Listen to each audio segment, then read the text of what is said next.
Jau tradicija tapęs KTU studentų atstovybės Endė organizuojamas renginys Misteris Kaunas ir šįkart sukvietė būrį žmonių palaikyti misterių.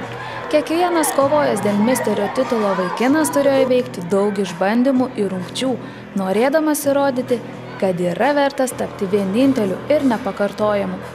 Tikslas yra, kaip visada, išrinkti geriausią Kauno studentą, kuris tiesiog mokosi Kaune.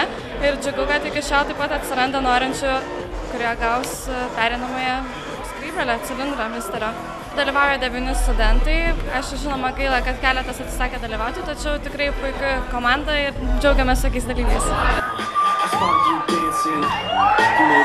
Misteriai parodė savo pasirodymus, namų darbus, kuriuose įkūnė įvairių sričių lyderius – Tarzaną, Gordoną Ramzį, Staliną, Cezarį, Ostiną Paversą, Džeką Sparrow, Algimantą Čekuolį, Osamą Bin Ladiną ir netgi popiežių. Mano šio vakaro vaidmuo šitas, kur ant dramblio sėdi, toks galite pritraukti.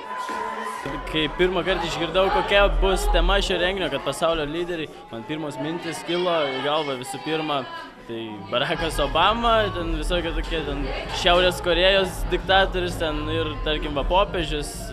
Nežinau, pagalvojau, kad lengviausia būtų kažką padaryti su jo ir būtų įdomiausia apranga. Renginiui artėjant į pabaigą komisija paliko tik 3 vaikinus rungtis dėl šauniausio misterio titulo.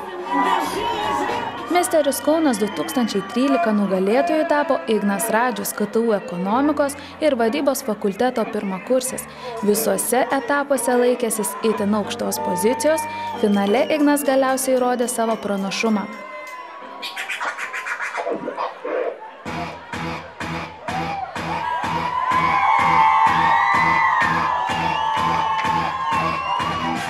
Pasirinkau šį personažą, nes pats studijavau kulinariją ir dirbau restorane. Tai manau, kad geriausiai atliksiu namų darbą šiuo personažu. Už palaikymą naujasis Kauno misteris dėkojo savo draugams ir studentų atstovybės VFSA nariams.